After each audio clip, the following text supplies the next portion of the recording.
बहू, क्या माता रानी का प्रसाद बन गया? सुबह के 10 बज गए हैं, अभी तक मेरी माता रानी भूखी है। हाँ हाँ माँ जी। उफ, ये लीजिए, अगर आपको इतनी ही जल्दी है तो हर दिन खुद ही बना लिया कीजिए ना। रेखा ममता को ताना मारकर वहाँ से चली जाती है। ममता दुर्गा माँ की मूर्ति के सामने हलवा पूरी का प्रसाद रखकर देवी माँ की आरती करने लग जाती है। जय अम्बे गौरी मैया, जय श्यामा गौरी, तुमको निश दिन ध्यावत, तुमको निश दिन ध्यावत, हरि ब्रह्मा शिवरी, ओम जय अम्बे गौरी। रामगढ़ गांव में ममता नाम की एक बुजुर्ग महिला अपने बेटे श्याम, बहू रेखा और पोते पोती के साथ रहती थी। ममता ने अब एक नियम बनाया था। वो प्रतिदिन सुबह सुबह उठकर अपने हाथों से ताजा गेहूं का आटा पीसकर देवी माँ के लिए भोग बनाती। जब तक वो देवी माँ को अपने हाथों का बना हुआ प्रसाद नहीं चढ़ाती, वो स्वयं भी कुछ नहीं खाती थी। ममता का बेटा श्याम एक हलवाई था। भगवान की कृपा से उसे शादी के घरों में बड़े बड़े ऑर्डर मिलने लगे थे, जिससे उसकी अच्छी कमाई होने लगी थी। माँ, तुम्हारे और देवी माँ के आशीर्वाद से मेरा काम धंधा बहुत अच्छा चल रहा है। मैंने एक नया घर ले लिया है। अब इस टूटी फूटी झोपड़ी में रेखा का मन नहीं लगता। कुछ दिनों बाद हम वहीं रहने चले जाएंगे। अरे वाह वाह बेटा, आज तेरे पिताजी यहाँ होते तो उन्हें तुझ पर बहुत गर्व होता। अच्छा ये बता, तूने हमारे साथ साथ देवी माँ के रहने के लिए भी नए घर में मंदिर बनवाया है ना, या नहीं? ममता की बात सुनकर रेखा मुंह बनाकर बोलती है, माँ, आप तो पूरे दिन पूजा पाठ करती रहती हो, नए घर में भी आप सारा दिन यही करती रहोगी। सुबह सुबह पूजा की घंटी की आवाज से मेरा और मेरे बच्चों का नींद खराब हो जाता है। इसीलिए हमने सोचा है कि आप यहीं रहें और शांति से बिना रोक टोक के पूजा पाठ करते रहें। हम आपको हर महीने आपका खर्चा पानी भेजते रहेंगे और बीच बीच में आपसे मिलने के लिए आते रहेंगे। नए घर में केवल मैं, ये और बच्चे ही रहेंगे। श्याम बेटा, ये देख तो, बहू क्या बकवास कर रही है। क्या तेरे नए घर में अपनी माँ और स्वयं माता रानी की कोई जगह नहीं है? आज देवी माँ की कृपा से ही तुझे ये सब मिल पाया है और अब तू इन्हें ही भूल गया। माँ, ये नया घर कोई देवी माँ का आशीर्वाद नहीं, ये मेरी दिन रात की मेहनत का नतीजा है। और रेखा ने कहाँ कुछ गलत कहा है। आप यहाँ अपनी देवी माँ की भक्ति करो, आपका भी मन नई जगह में नहीं लगेगा और मैं तो आपसे मिलने के लिए आता ही रहूंगा। अपने बेटे बहू की बातें सुनकर ममता की आंखें भर आई, लेकिन वो कर भी क्या सकती थी। एक हफ्ते बाद उसके बेटे बहू उसको वहीं छोड़कर चले जाते हैं। ममता मंदिर में बैठकर देवी माँ से प्रार्थना करने लगी, माँ, मेरा बेटा ना समझ है, उसको पैसों की चमक ने अंधा बना दिया है। उसको कोई भी दंड नहीं देना। मुझे विश्वास है एक दिन उसको अपनी गलती का एहसास जरूर होगा और वो जल्द ही मुझे अपने साथ लेने जरूर आएगा। वो कहते हैं ना, पुत्र कुपुत्र हो सकता है मगर माता कुमाता कभी नहीं हो सकती। अगले दिन से ही ममता सुबह जल्दी उठकर देवी माँ के लिए भोग बनाती और फिर उनकी पूजा पाठ में मगन हो जाती। देवी मैया की आरती करके वो माँ को चढ़ाया हुआ भोग ही खुद ग्रहण करती। शुरू शुरू में तो शाम उससे मिलने आया करता, लेकिन अब महीनों तक उससे मिलने कोई नहीं आता। ऐसे ही समय गुजरता गया। अब ममता और भी कमजोर हो गई थी। उसके हाथ पांव धीरे धीरे काम करना बंद कर रहे थे। वो बड़ी ही मुश्किल से प्रसाद बना पाती थी। एक रोज घर में देवी माँ का भोग बनाने का सामान खत्म हो गया था। बाहर मौसम खराब हो रहा था, इसीलिए दुकानदार ने राशन भी नहीं भिजवाया था।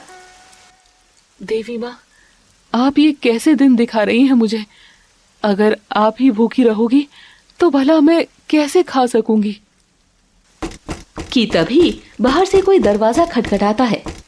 जब ममता दरवाजा खोलकर देखती है तो एक सुंदर सी कन्या लाल कपड़ों में वहां खड़ी थी। ममता उसका रूप देखकर इतनी मनमोहित हो गई थी कि उसकी आंखें उस कन्या से हट ही नहीं रही थी। माँ जी, ये दुकानदार ने आपके यहाँ राशन भिजवाया है। मैं यहाँ से गुजर रही थी तो सोचा आपको देते हुए चली जाऊं। बेटी, पहले तो तुम्हें कभी नहीं देखा। मैं यहाँ नहीं आई हूँ, यहाँ पड़ोस में ही रहती हूँ। तुम्हारा बहुत बहुत धन्यवाद बिटिया।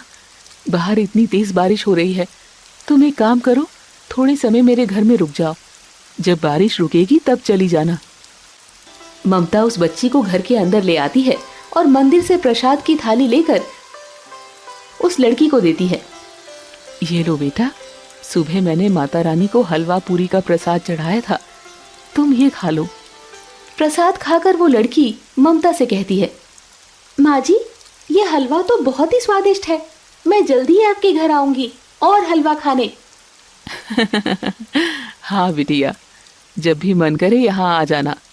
वो लड़की जैसे ही घर के बाहर निकलती है, एक तेज रोशनी आती है और वो वहां से ओझल हो जाती है।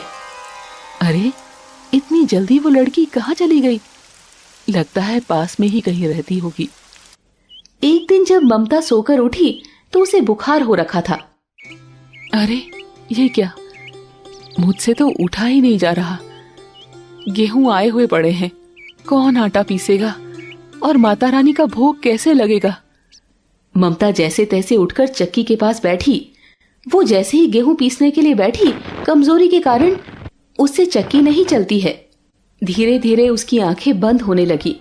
अपने हालत देखकर ममता की आंखों से आंसू बहने लगे। माँ, लगता है आज मेरा नियम टूट ही जाएगा। प्रभु, मेरी माता रानी भूखी रहे उससे पहले तू मेरे प्राण ले ले। मेरी माँ इस संसार को चलाती है, मेरे भोग से ही उनका दिन शुरू होता है। मैं उन्हें भूखा नहीं रख सकती। इतना कहकर उसने एक बार फिर से कोशिश की, पर फिर हार गई और रोने लगी। तभी अचानक दरवाजा खुला और वो पड़ोस वाली लड़की लाल कपड़े पहने हुए घर में आई और बोली, लाओ माँ जी, मैं आपका आटा पीस देती हूँ। ममता की आंखों में एक चमक आई। अब उसका नियम नहीं टूटेगा। ममता सोचने लगी कि शायद देवी माँ ने उसकी पुकार सुनी और किसी को उसकी मदद के लिए भेज दिया। कमजोरी से ममता की आंखें बंद हो गई।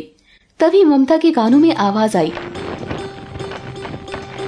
इतने आटे से हो जाएगा ममता, कि और गेहूं पीसूं? जैसे ही ममता ने आंख खोली तो उसने देखा सामने स्वयं देवी माँ चक्की चलाकर आटा पीस रही है। देवी माँ ने फिर से कहा, इतने आटे में मेरा पेट नहीं भरेगा, चक्की में और गेहूं डालो। ममता के जीवन में यह अनुपम अनुभूति थी। एक तरफ देवी माँ चक्की चलाए जा रही थी और दूसरी तरफ ममता उसमें गेहूं डाल रही थी।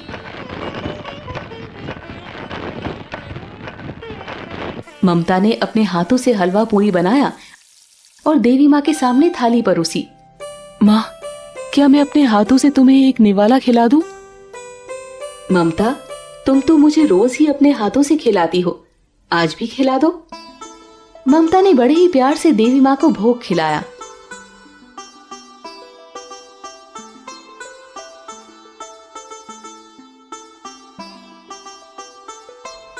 मैं तुम्हारी भक्ति से बहुत प्रसन्न हूँ।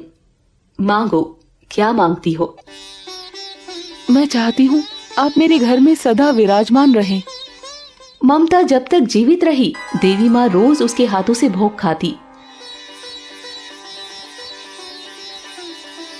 ममता के स्वर्गवास के बाद वहां देवी माँ का एक विशाल मंदिर बना और ऐसी मान्यता हुई कि जो भी उस मंदिर में माँ को हलवा पूरी का भोग लगाता है, उसकी मनोकामना पूर्ण होती है।